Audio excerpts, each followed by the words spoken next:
আসসালামু আলাইকুম। শুধু দর্শক ও শ্রোতা, আমন্ত্রণ জানাচ্ছি আমাদের বিউ রেডিও নিয়মিত প্রোগ্রাম স্বাস্থ্য গঠন অনুষ্ঠানে। বরাবরের মতো আমাদের প্রোগ্রামে আমরা যেহেতু আমাদের প্রোগ্রামটা সাজাই কোনো স্বাস্থ্য সচেতনতা বিষয়ক কিছু টিপস নিয়ে, সেই আহ আহ, ধারা অনুযায়ী আজকেও আমাদের সাথে যুক্ত আছেন একজন সম্মানিত চিকিৎসক, যে বর্তমানে করোনা কালে আমাদের একেবারে ফ্রন্ট লাইনার যারা, তাদের মধ্যে একজন। আমাদের সাথে আছেন ডক্টর সৈয়দ শামীম আহসান, ফিজিওথেরাপি চিকিৎসক, বিভাগীয় প্রধান, ফিজিওথেরাপি বিভাগ, SIBL ফাউন্ডেশন হাসপাতাল, ঢাকা। তিনি হচ্ছেন এছাড়াও প্রকাশক এবং সম্পাদক, Physiotherapy24.com। যেহেতু আমরা এই প্রোগ্রামটা আমাদের করোনাকালে শুরু হয়েছে, তো বরাবরের মতো আমরা এবারও শুরু করতে যাচ্ছি করোনা আপডেট নিয়ে। তো আজকের শেষ খবর অনুযায়ী, স্বাস্থ্য বিভাগের তথ্য অনুযায়ী আমাদের আজকে মৃতের সংখ্যা 41 জন।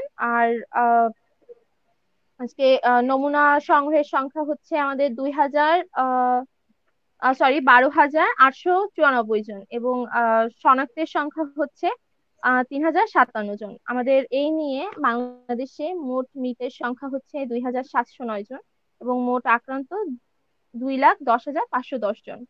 আমরা হচ্ছে মৃত যারা করোনায় হচ্ছেন আমাদের প্রাণ দিয়েছে এই ভাইরাসে, তার শুরুতেই হচ্ছে তাদের রুহের মাগফিরাত কামনা করছি। এবং আমি এখন সরাসরি চলে যাচ্ছি হচ্ছে আমাদের যিনি আছেন চিকিৎসক, ডাক্তার শামীম আহসান, তার কাছে। তো স্যার। অসংখ্য ধন্যবাদ বরিশাল ইউনিভার্সিটি ক্যাম্পাস রেডিওকে, তারা এই চমৎকার আয়োজনের জন্য, বিশেষ করে আমাকে আজকে যুক্ত করার জন্য এই প্রোগ্রামে। আপনাকে অসংখ্য ধন্যবাদ। আপনি হচ্ছে আমাদের এই অনুষ্ঠানে একজন বলতে গেলে, যেহেতু আমরা হচ্ছে স্টুডেন্ট, আমরা হচ্ছে চিকিৎসকদের আমাদের কাছে খুব পাওয়া যায় না, মানে আমরা হচ্ছে যোগাযোগ করে বা হচ্ছে কোনোভাবে চিকিৎসক ম্যানেজ করতে পারি না। তো হচ্ছে আপনাকে অসংখ্য ধন্যবাদ যে আপনি হচ্ছে আমাদের এখানে এসেছেন। তো শুরুতে হচ্ছে আমরা চলে যাচ্ছি যে আমাদের যে করোনা যে কাল চলছে, তো এই নিয়ে যে আমাদের স্বাস্থ্য সচেতনতায় আমরা কি কি করতে পারি, যদি বলতেন। নিশ্চয়ই এখানে প্রথমেই আসলে একটি কথা, আপনি যেমনটি বললেন যে আপনারা শিক্ষার্থী, হয়তোবা আপনারা এই প্রোগ্রামগুলো হোস্ট করছেন, সেই কারণে হয়তোবা অনেক ব্যস্ততার ফলে বা বিভিন্ন কারণে চিকিৎসকরা হয়তোবা সময় দিতে পারছেন না। কিন্তু একটি কথা কিন্তু না বললেই নয়, বাংলাদেশ কিন্তু আহ, তরুণ সমৃদ্ধ একটি দেশ। মানে এই দেশে এখনো যে জনসংখ্যা রয়েছে তার বড় একটি অংশ কিন্তু তরুণরা। যদি আমরা তাকাই অন্য অন্য দেশে, বিশেষ করে উন্নত দেশগুলোতে কিন্তু বয়স্কদের সংখ্যা অনেক বেশি। তো সেদিক থেকে চিন্তা করলে আজকে যারা তরুণ তারাই দেশকে এগিয়ে নিয়ে যাচ্ছে, আর তাদের স্বাস্থ্যগত যে ব্যাপারগুলো সেগুলো কিন্তু নিশ্চয়তা দেওয়ার জন্য বা সেগুলো থেকে, যে সমস্যাগুলো থেকে নিজেদেরকে পরিত্রাণ রাখার জন্য আমার মনে হয় চিকিৎসকদের সঙ্গে আপনাদের সম্পর্কটা আরো আহ মধুর হওয়া দরকার, এবং সেটি হচ্ছে ধীরে ধীরে। হ্যাঁ, তো আমরা যেমনটি আশা আপনি করবো আমরা হচ্ছে বলছিলেন, সামনে আরো যেন আমাদের সম্পর্কটা গাঢ় হয় চিকিৎসকদের সাথে। নিশ্চয়ই নিশ্চয়ই। তো যেমনটি আপনি জিজ্ঞেস করলেন যে আসলে করোনা কালে স্বাস্থ্য সচেতনতা, তো ওই যেমনটি আমি শুরুতেই বললাম যে দেশে তো আসলে বেশিরভাগই তরুণ আমরা।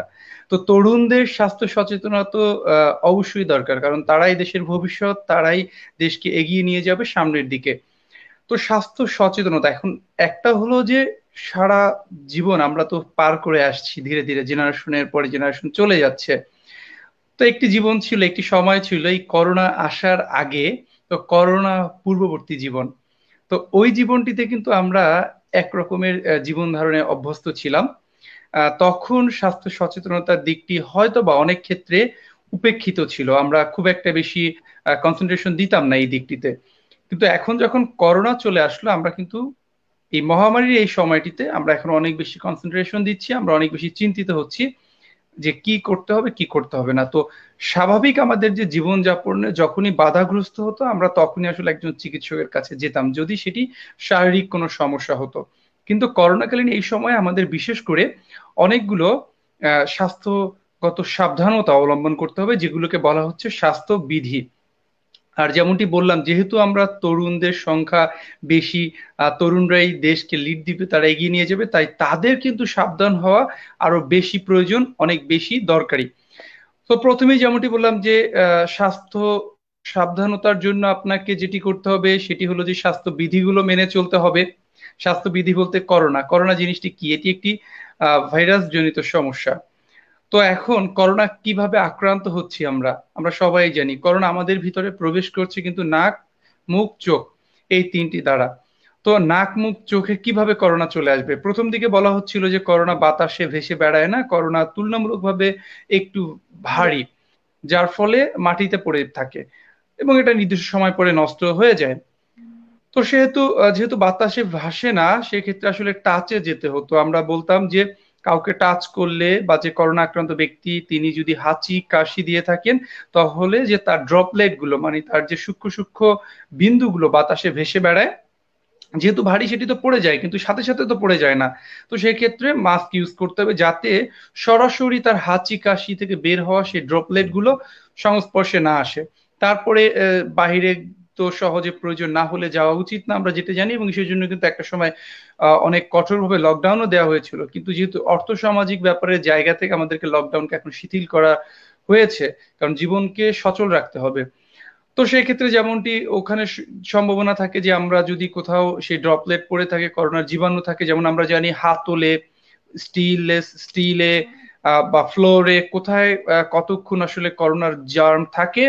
তো সেই অনুযায়ী আমাদের সাবধানতাগুলো অবলম্বন করে, তার মানে আমাদেরকে স্যানিটাইজ থাকতে হবে, আমাদেরকে হ্যান্ড স্যানিটাইজার ইউজ করতে হবে, আমাদেরকে বাইরে সহজে বের হওয়া যাবে না। যদি আমরা বাইরে বের হই কোনো কাজে, সেক্ষেত্রে আমাদেরকে প্রপার প্রোটেকশন ইউজ করতে হবে।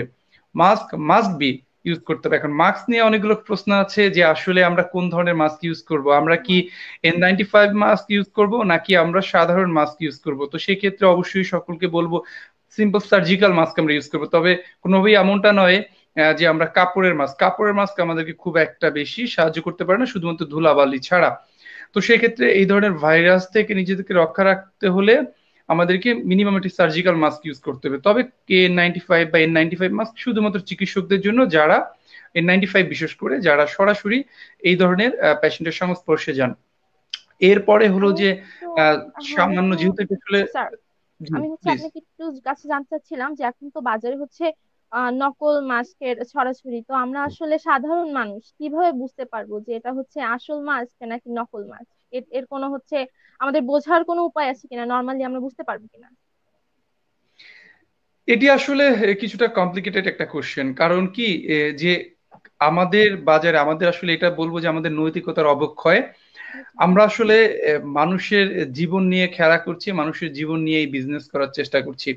কারণ এই মুহূর্তে আসলে বাজারে যে নকল মাস্ক আমরা কিছুদিন আগে দেখতে পাচ্ছিলাম, এখনো দেখতে পাই যে প্রতিনিয়তই মিথ্যা করোনা টেস্টের রিপোর্ট, তো এই জিনিসগুলো আসলে আমাদের জীবনকে বিষিয়ে তুলছে। কিন্তু বোঝার জন্য যেটি ওই যে বললাম যে আপনাকে ভালো মানের সার্জিক্যাল মাস্ক ইউজ করতে হবে, ভালো কোম্পানির যেগুলো পাওয়া যায়। না হলে আমরা 3 লেয়ারের অন্তত পক্ষে, সেটি কিন্তু সরকার খুব সুন্দর করে বলেই দিয়েছে, অনেক ভিডিও ইতিমধ্যে স্বাস্থ্য মন্ত্রণালয় থেকে দেওয়া হয়েছে যে 3টা লেয়ারের কাপড়ের মাস্ক ইউজ করা যেতে পারে বিকল্প হিসেবে, এটি কিছুটা আপনাকে নিরাপদে রাখবে। আর আরেকটি হলো যে মাস্ক গুলোতে খেয়াল করতে হবে যে যেমন যেগুলো নকল মাস্ক ওগুলো কিন্তু সাধারণত এক পাশ থেকে অন্য পাশে যে কোনো ভিজা বা কোনো কিছু দিলে, পানি ছিটিয়ে দিলে সেটি চলে যায়।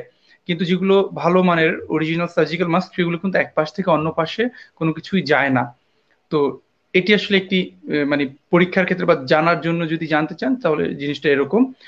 আর এটাই আসলে মেইন ব্যাপার। তো এই মাস্কের পাশাপাশি যেগুলো যে হাত খুব বেশি নাকে চোখে মুখে দেয়া যাবে না প্রয়োজন ছাড়া। হাতকে স্যানিটাইজ রাখতে হবে প্রপার ওয়েতে। মাস্ক শুধু পরলেই হবে না, মাস্কটাকে আসলে প্রপার ওয়েতে পড়তে হবে। হাতটা স্যানিটাইজ করে দেন আসলে মাস্ক পরতে হবে। যদি আমার হাতে জার্ম থাকে আর আমি সেই হাত দিয়ে ধরে যদি বারবার মাস্ক নাড়াই, পরি, খুলি, তাহলেও কোনো লাভ নাই। তো এই জিনিসগুলো মানতে হবে। সর্বোপরি যে জিনিসটি করতে হবে যে স্বাস্থ্য বিধিগুলো মানতে হবে, যেগুলো আসলে যে আমাদের অযথা বাইরে ঘোরাফেরা করা যাবে না, ঠান্ডা সর্দি কাশি যাতে না হয় সেদিকে খেয়াল রাখতে হবে। হোম কোয়ারেন্টাইনে থাকার চেষ্টা করতে হবে, খুব বেশি প্রয়োজন ছাড়া বাইরে বের হওয়া যাবে না। তো এই জিনিসগুলো যদি এই বিধিগুলো আমরা মানি, সেক্ষেত্রে আসলে করোনা থেকে নিজেকে কিছুটা হলেও সেভ করা যাবে। তো এখন হচ্ছে যে আমরা যারা স্টুডেন্ট আছি তারা তো হচ্ছে এই করোনা কালে আমাদের তো পুরোটা হচ্ছে আমাদের ক্যাম্পাস বন্ধ। আমরা হচ্ছে কোয়ারেন্টাইনে আছি বলা যায়, তবুও আর ছাত্রছাত্রীরা হচ্ছে কি ধরনের সাবধানতা অবলম্বন করবে করোনার ক্ষেত্রে, এটা যদি একটু বলতেন। এখানে একটি ব্যাপার খুব ইম্পর্টেন্ট একটি জিনিস যেটি আসলে ধীরে ধীরে স্কিপ হয়ে গিয়েছে শুরুর দিকে, কিন্তু এখন কিন্তু সেটি সামনে চলে আসছে। সেটি হলো যে করোনা এই সময়টি যত বেশি লেন্দি হবে, মানে যত বেশি দীর্ঘায়িত হবে, তত বেশি কিন্তু অন্য অন্য সমস্যা তৈরি হবে, এবং সেই সমস্যাগুলো কিন্তু আসলে আরো প্রকট আকার ধারণ করবে, যেটি আসলে করোনা থেকেও আরো বেশি বড় পর্যায়ে চলে যাবে, যেটিও বলা যায় এক ধরনের মহামারী আকার ধারণ করতে পারে। যেমন যেটি হলো যে আমাদের নন কমিউনিকেবল ডিজিজ, যেগুলো ইতিমধ্যেই আমাদের এগুলো নিয়ে অনেক গবেষণা হচ্ছে দেশের বাইরে, ইউরোপিয়ান কান্ট্রিগুলোতে। তারা বলছে এই যে যারা আমরা ইমোবিলাইজড, মানে কি আমাদের মুভমেন্ট হচ্ছে না, একজন শিক্ষার্থী তিনি তো স্কুলে, তিনি কলেজে, তিনি বিশ্ববিদ্যালয়ে, তিনি মেডিকেল কলেজে, ইঞ্জিনিয়ারিং ইনস্টিটিউটে, সে যে যেখানে পড়ালেখা করুক না কেন তাকে কিন্তু সেখানে যেতে হতো। সেখানে গিয়ে কিন্তু সে বসে থাকতো না, তাকে কিন্তু অনেক ধরনের মুভমেন্ট হতো। সে মুভমেন্ট মাঠে হচ্ছে। যেত, সে পড়ালেখা করতো, ক্লাস করতো, যেত, আসতো। তো এই যে দীর্ঘ একটা ফাংশনাল অ্যাক্টিভিটিস, মুভমেন্ট, এই জিনিসটি হতো। এখন এই করোনাকালীন সময়টিতে যে সমস্যাটি হচ্ছে, আমরা স্থির হয়ে যাচ্ছি, আমরা বাসায় বসে আছি। যখন আমরা বাসায় বসে আছি তখনই কিন্তু প্রথম দিকে খুব ভালো লাগছিল যে আমরা বাসায় আছি, আমাদের ছুটি, আমাদের কোনো সমস্যা হবে না, আমাদের খুব ভালো লাগছে। কিন্তু যত সময় যাচ্ছে মূলত শারীরিক এবং একই সঙ্গে মানসিক মানসিক। সমস্যাগুলো তৈরি হচ্ছে। তো শারীরিক সমস্যাগুলোর ভিতরে যেমনটি আমি বললাম যে নন কমিউনিকেবল ডিজিজ। এখন নন কমিউনিকেবল ডিজিজ আসলে কোনগুলো? যেমন আমাদের ডায়াবেটিসের ঝুঁকি বেড়ে যাচ্ছে, আমাদের পেইন বেড়ে যাচ্ছে, মাসকুলোস্কেলেটাল ডিসঅর্ডার মানে কি মাংসপেশি এবং হাড্ডিজনিত সমস্যাগুলো, যেমন ব্যথা, বিভিন্ন ধরনের ব্যথা আক্রান্ত হচ্ছে শিক্ষার্থীরা। এর মূল কারণ হলো তারা এই যেমন বাসায় আমরা বসে আছি, এখন আমরা যে কথা বলছি, আমরা কিন্তু কথা বলছি একটা ডিভাইস ইউজ করে, হয়তোবা সেটি ল্যাপটপ, হয়তোবা সেটি কম্পিউটার, একটা ফোন অথবা ট্যাব, ফোন। অথবা আমরা যে ডিভাইসটি ইউজ করি না কেন। এবং সারাক্ষণ একজন শিক্ষার্থী কিন্তু তার পড়ালেখা, তার বিনোদন, তার পুরো সময়টা কি ঘুমানোর ছাড়া বাকি সেই সময়টা একই অবস্থায় থেকে এই ধরনের একটা ডিভাইস নিয়ে সে সময় পার করছে। এর ফলে তার মানসিকভাবে সে কিছুটা স্ট্রেস ফিল করছে। আর সবচেয়ে বড় ক্ষতিটা হচ্ছে তার শারীরিক। এই যে শারীরিক ক্ষতিটা হচ্ছে, তার মুভমেন্ট গুলো যখন লস হচ্ছে তখন ফাংশনাল অ্যাক্টিভিটিস সে হারাচ্ছে, এবং ধীরে ধীরে সে এই ধরনের ব্যথায় আক্রান্ত হচ্ছে। সে ব্যথাগুলো একটা সময় গিয়ে আরো বেশি প্রকট আকার ধারণ করার সম্ভাবনা দেখা দিচ্ছে। তো শিক্ষার্থীদের এই মুহূর্তে আসলে এটি হলো সবচেয়ে বার্নিং ইস্যু, যে তাদেরকে ফাংশনাল হতে হবে, তাদের মুভমেন্ট করতে হবে, তাদেরকে ফিজিক্যাল অ্যাক্টিভ থাকতে হবে, তাদেরকে ফিটনেস ধরে রাখতে হবে। বেশিরভাগ ক্ষেত্রে শিক্ষার্থীরা এখন বড় সমস্যাটাই তারা ফেস করবে, যত দিন যাবে তাদের ফিটনেস ডাউন করবে। অনেকে মনে করছে বাসায় থেকে ভালো ভালো খাবার খাচ্ছি, কথাটা আসলে ভুল। বাসায় থেকে তারা আসলে পুষ্টিকর খাবারের পরিবর্তে তারা অনেকেই যেটি করছে যে মুখরোচক খাবার খাচ্ছে। তারা অনেক বেশি পছন্দের, যেগুলো আমরা যদি বলি শহর কেন্দ্রিক জীবন যাদের, তারা অনেক বেশি ফাস্ট ফুড খাচ্ছে। হয়তো ফাস্ট ফুডের দোকানে যেতে পারছে না, কিন্তু তারা কিন্তু বাসায় সেই নুডলস খাচ্ছে, বাসায়। সেই ভাজা পোড়া কোনো কিছু খাচ্ছে, তেলে ভাজা, এগুলো কিন্তু তাদের শারীরিকভাবে ক্ষতিগ্রস্ত করছে। আর মুভমেন্ট না হওয়ার ফলে এমনকি তাদের টাইপ 2 ডায়াবেটিসের মানে ঝুঁকি বেড়ে যাচ্ছে। তাদের যেমন বললাম পেইন বেড়ে যাচ্ছে, এবং পাশাপাশি তো মানসিক সমস্যা তৈরি হওয়ার সম্ভাবনা দেখা সমস্যা দিচ্ছি। আছে। তো হচ্ছে যারা আমরা স্টুডেন্ট, তো তাদের মানে এখন যারা বাসায়, স্টুডেন্ট না যে কোনো মানুষেরই বাসায় হচ্ছে যে নর্মালি আমাদের তো যেহেতু বাসায় থাকতে হবে, কিন্তু বাসায় যে ব্যায়াম করার মতো বা হচ্ছে শারীরিক কসরত করার মতো জায়গাটা হচ্ছে আমাদের অনেক বাসায় থাকে না। তো এই ক্ষেত্রে হচ্ছে কোন ধরনের শারীরিক ব্যায়াম বা কসরত হচ্ছে আমরা করতে পারবো, মানে বাসায়, বুঝতে পারছেন হয়তো প্রশ্নটা, যে বাসায় হচ্ছে কম জায়গার মধ্যে আমরা কোন ধরনের শারীরিক কসরত করলে হচ্ছে আমাদের শরীরের ফিটনেসটা রাখতে পারবো। জি, অসংখ্য ধন্যবাদ আপনাকে আসলে এই শারীরিক কসরত আর ব্যায়াম এই ব্যাপারটা নিয়ে কোশ্চেন করার জন্য। এখানে একটু প্রথমেই জানতে হবে যে আসলে শারীরিক কসরত বা ব্যায়াম আর চিকিৎসা সংশ্লিষ্ট ব্যায়াম, দুইটার মধ্যে একটু পার্থক্যটা আমাদের, এটা স্বাস্থ্য সচেতন মানুষ হিসেবে প্রতিটা মানুষেরই জানতে হবে। এই সময়টিতে যখন ওই যেমনটি বললাম যে যেহেতু আমরা ইমোবিলাইজ থাকছি, মানে কি আমাদের কোনো মুভমেন্ট হচ্ছে না, আমরা বাসায় বসে আছি, এই সময় সবচেয়ে বড় সমস্যাটা হচ্ছে যেমনটি বললাম যে ব্যথায় আক্রান্ত হচ্ছি আমরা বিভিন্ন রকমের জয়েন্ট পেইন গুলোতে, অথবা বিভিন্ন ধরনের মাসেল পেইন গুলোতে। এবং যখনই এগুলোতে আক্রান্ত হচ্ছি আমরা কি করছি, আমরা ইউটিউব দেখে আমরা কিছু এক্সারসাইজ করার চেষ্টা করছি। এটি হলো সম্পূর্ণ একটা ভুল ধারণা এবং ভুল একটি পদ্ধতি। তো প্রথমে আমাদের আসলে এক্সারসাইজ আর থেরাপিউটিক এক্সারসাইজ মানে সাধারণ ব্যায়াম আর চিকিৎসা সংশ্লিষ্ট ব্যায়াম দুইটার একটু পার্থক্যটা বুঝে নিতে হবে, এটা সকলেরই জানা খুবই প্রয়োজন। তো এই যে শারীরিক কসরত বা এক্সারসাইজ সেটি হলো, যেমন আমরা যদি বলি যে ছোটবেলায় আমরা পিটি করেছি, আমরা স্কুলে গিয়েছি, আমরা কলেজে গিয়েছি, আমরা অনেক সময় কিন্তু কালচারাল প্রোগ্রামের পাশে স্পোর্টস হতো, স্পোর্টসে আমরা বিভিন্ন ধরনের শারীরিক কসরত করতাম, তো এগুলো হলো আমাদের ব্যায়াম। কিন্তু যখন আমরা বিভিন্ন ধরনের ব্যথায় আক্রান্ত হব অথবা আমরা যদি ফিটনেস এর দিকে কনসেন্ট্রেশন দিতে চাই যে আমার ফিটনেসটাকে আমি ঠিক রাখবো, আমি অসুস্থ হব না, তো সেক্ষেত্রে কিন্তু আমার ব্যায়াম বা শারীরিক কসরত করলে হবে না, আমার লাগবে হলে থেরাপিউটিক এক্সারসাইজ বা স্পেসিফিক ব্যায়াম। তো এই যে দুটার ভিতরে আসলে পার্থক্যটা কোথায়? পার্থক্যটা হলো শারীরিক কসরত করার কোনো নিয়ম থাকে না, কোনো পদ্ধতি থাকে না নির্দিষ্ট, আমরা যে কোনো রকমের মুভমেন্ট করলেই আমরা ধরে নিতে পারি এটা একটা শারীরিক কসরত বা ব্যায়াম।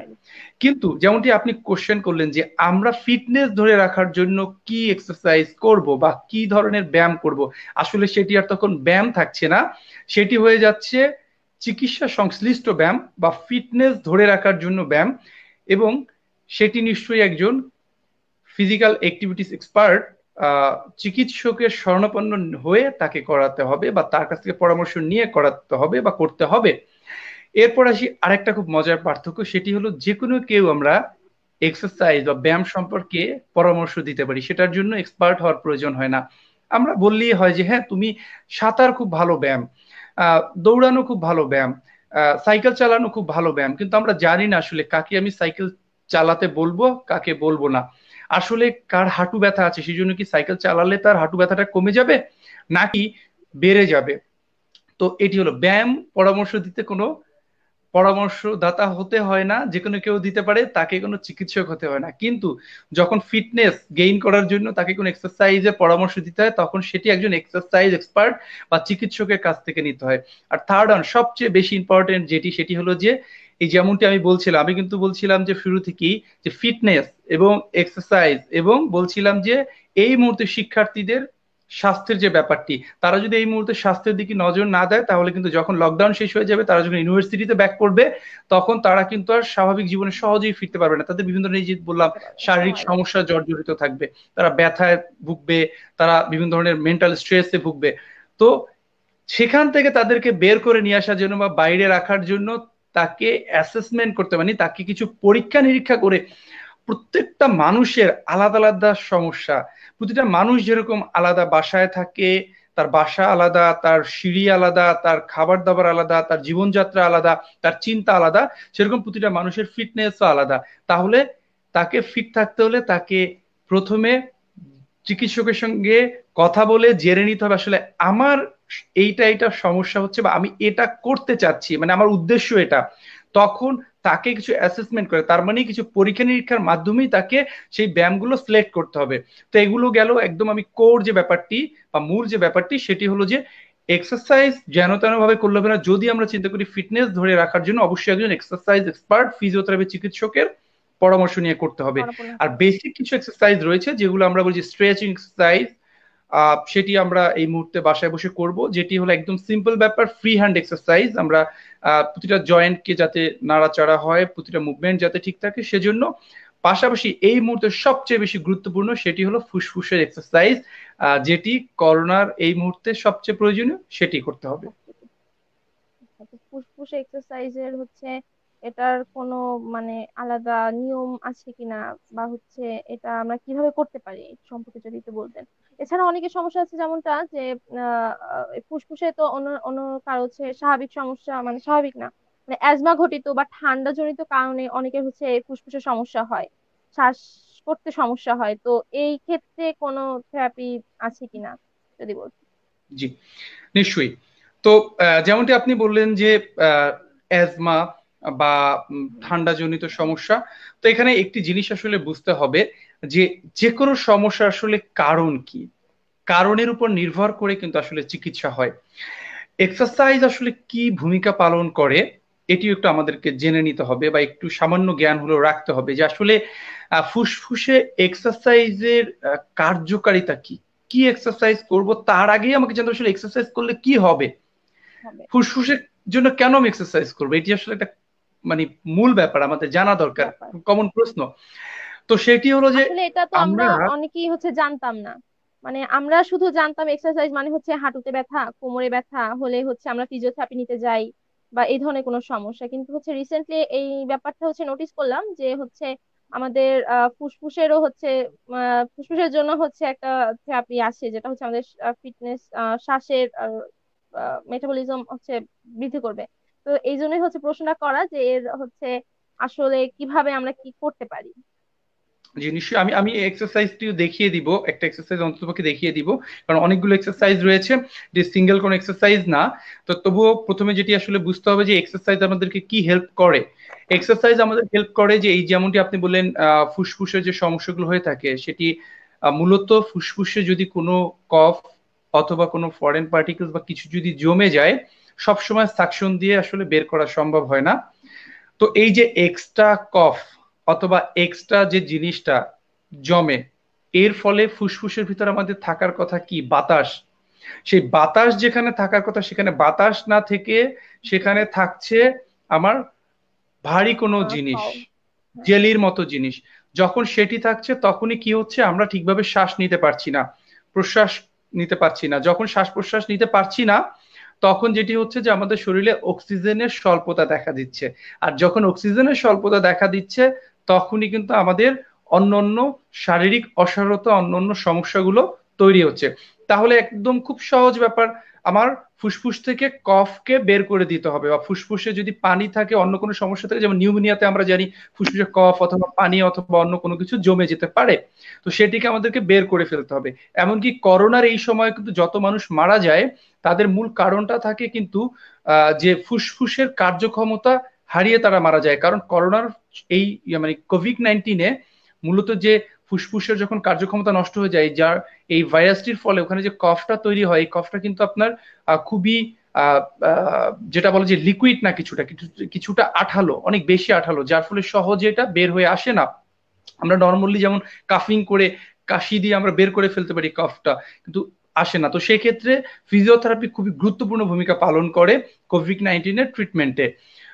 তো প্রথমে যেটি হলো যে পশ্চারাল ড্রেনেজ, মানে তার যে বডির পজিশন, সে কিভাবে শুবে, কিভাবে তাকে রাখতে হবে, কিভাবে তাকে বসাতে হবে, এটি খুব গুরুত্বপূর্ণ একটি বিষয় তার কফকে ইনহেল বা বের করে দেওয়ার জন্য। এটাকে বলা হয় পশ্চারাল ড্রেনেজ বা পশ্চার, মানে পজিশনিং একটা পেশেন্টের, যদি সে কোভিড-19 আক্রান্ত হয়ে যায়।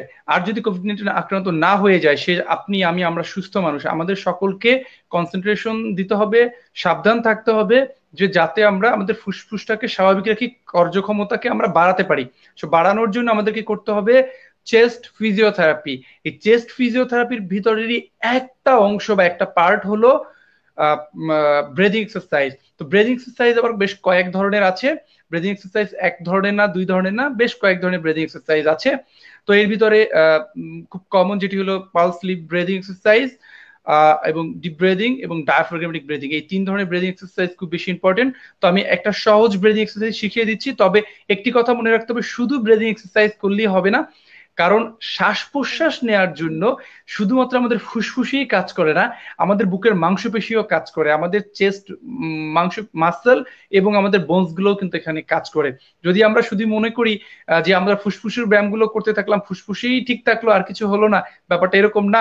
আমাদের সেজন্য চেস্টের মাংসপেশিকেও, মানে বুকের মাংসপেশিকেও তার ক্ষমতাও বাড়াতে হবে এবং আমাদের মুভমেন্টটাকেও ঠিক রাখতে হবে। তো সেক্ষেত্রে একজন বিশেষজ্ঞ চিকিৎসকের পরামর্শ নিতে হবে। তারপর আমি বলে দিচ্ছি যেটি হলো যে একটা খুব সিম্পল এক্সারসাইজ যেটি আমরা সবাই করতে পারি, সেটি হলো যে আমরা নাক দিয়ে জোরে শ্বাস নিব।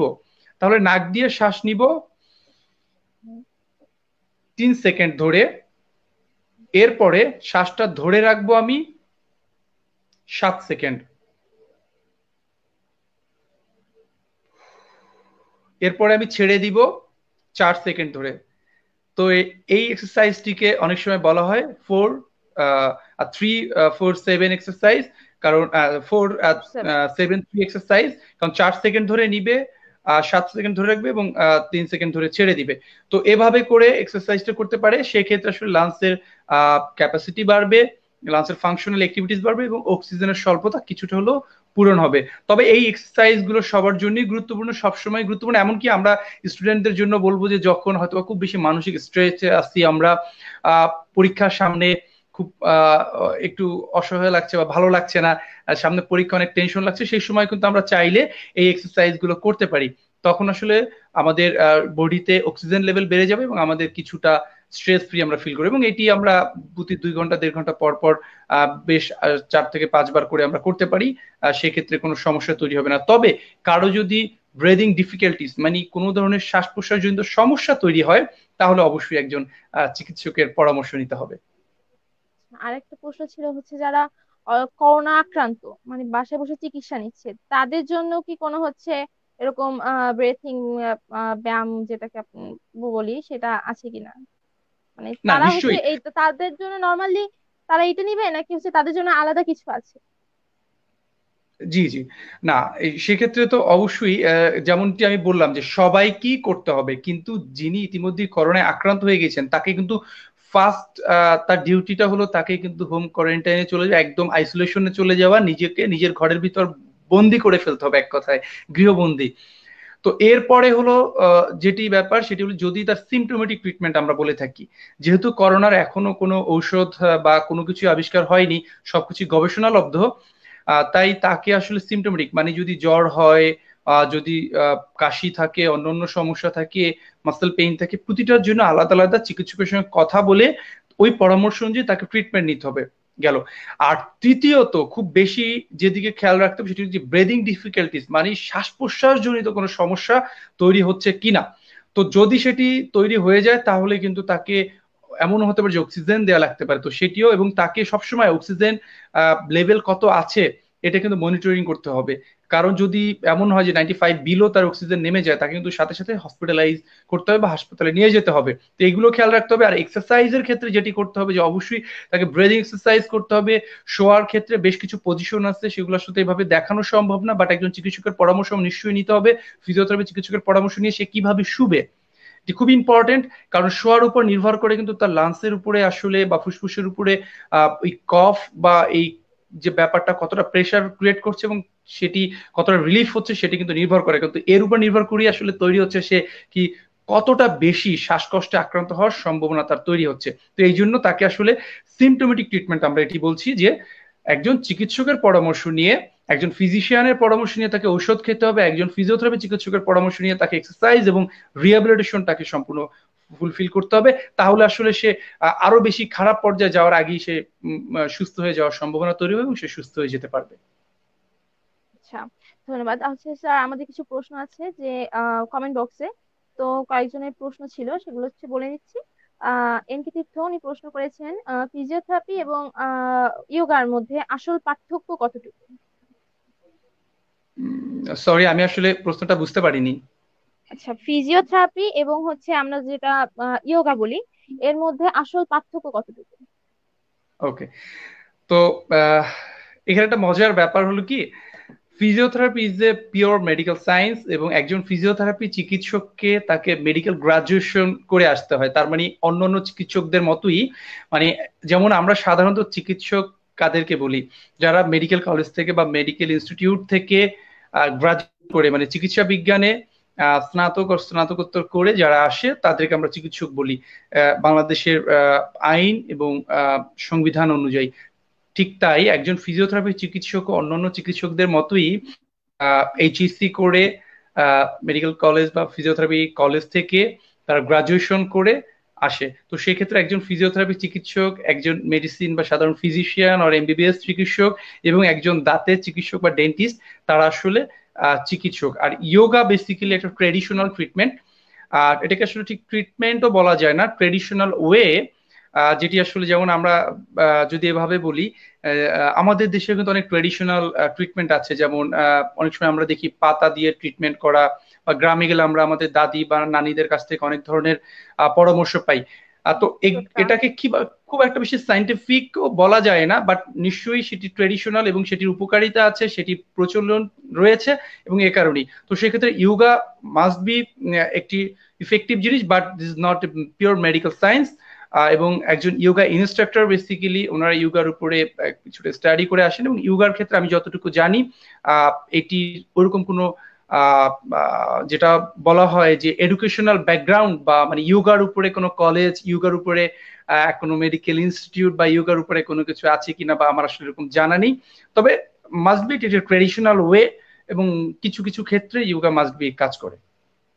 আসলে এই ব্যাপারগুলো হচ্ছে আমরা সাধারণ মানুষ যারা, তাদের হচ্ছে একটু বুঝতে সমস্যা হয়, আমরা বুঝতে পারি না। আচ্ছা, আব্দুল হাফিজ তামিম, উনি কমেন্ট করেছেন, সুস্বাস্থ্য বজায় রাখার জন্য আমরা সব সময় কি ধরনের ব্যায়াম করতে পারি? সব সময় কি ধরনের ব্যায়াম করতে পারি? জি, সুস্বাস্থ্য বজায় রাখার জন্য, সুস্থ থাকার জন্য আসলে শুধু এক্সারসাইজ না, বাট এক্সারসাইজ তো অবশ্যই করতে হবে। সেই ক্ষেত্রে যেটা বললাম আমি, free hand exercise. Free hand exercise বলতে আসলে আমাদের শরীরের প্রতিটা জয়েন্টের কিন্তু মুভমেন্ট আছে। আমরা যদি চিন্তা করি, ছোটবেলায় একটা বাচ্চা পা মুড়িয়ে সে মুখে দিতে পারে, কিন্তু বড় হলে আমরা নিচে ঝুঁকে সামান্যতম আমাদের পা ছুতেও পারি না। এর কারণ হলো আমাদের এই মুভমেন্ট গুলো আমরা না করতে করতে জয়েন্ট গুলো স্টিফ হয়ে গিয়েছে বা শক্ত হয়ে গিয়েছে।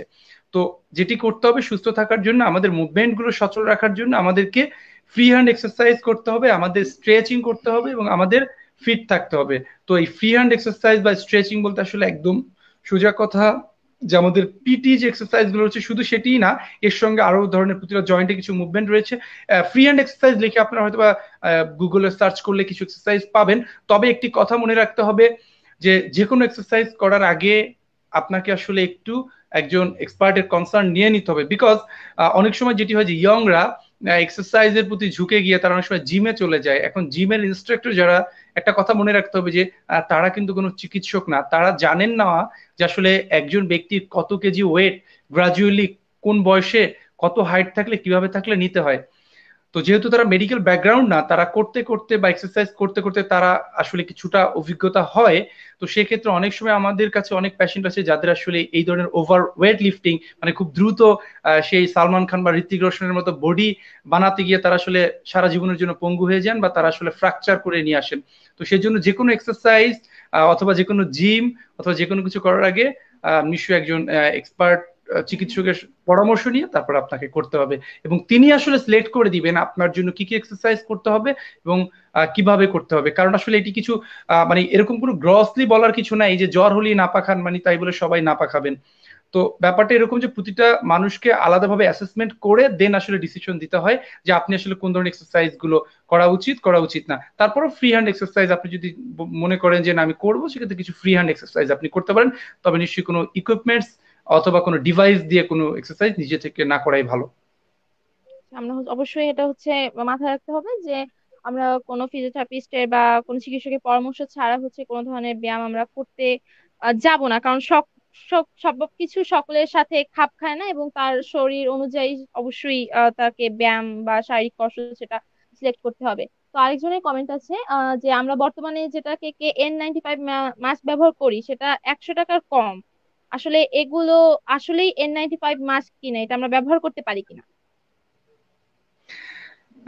N95 মাস্ক এখন বাজারে পাওয়া যায় না, এটি খুবই রেয়ার। যেগুলো পাওয়া যাচ্ছে এগুলোকে বলা হচ্ছে KN95 mask, but O sorry, এগুলো হ্যাঁ, N95। মূলত নিম্নমানের চাইনিজ, অথবা আমি জানি না এখন হয়তো আমাদের দেশে ইতিমধ্যে প্রোডাকশন শুরু হয়ে গিয়েছে, কারণ আমরা তো কপি করতে খুব দ্রুত পারি। তো হয়তো বা আমাদের দেশে কপিও শুরু হয়ে গিয়েছে। কিন্তু যেটি হলো যে সার্জিক্যাল মাস্ক বেস্ট। আমরা সার্জিক্যাল মাস্ক ইউজ করতে বলি সাধারণত, কারণ এই ধরনের নকল মাস্ক গুলো ইউজ করার কোনো অর্থ নাই। আর N95 মাস্ক সাধারণ মানুষের ব্যবহারের জন্য একদমই না, ব্যবহার করার কোনো প্রয়োজন নেই, শুধুমাত্র চিকিৎসকদের। তাও কোন চিকিৎসক, মানে এমন না যে যিনি করোনা রোগী দেখেন না তাকেও N95 মাস্ক পরে বসে থাকার কোনো দরকার নেই। আর শুধু N95 মাস্ক তাদের জন্যই যারা সরাসরি করোনা আক্রান্ত রোগীকে করোনার চিকিৎসা সাথে। দেন বা চিকিৎসা দিবেন। আচ্ছা, তো ছোটনরা চক্রবর্তী, উনি হচ্ছেন প্রশ্ন করেছেন, মানসিকভাবে সতেজ থাকার কার্যকারী কোনো পরামর্শ আছে কি?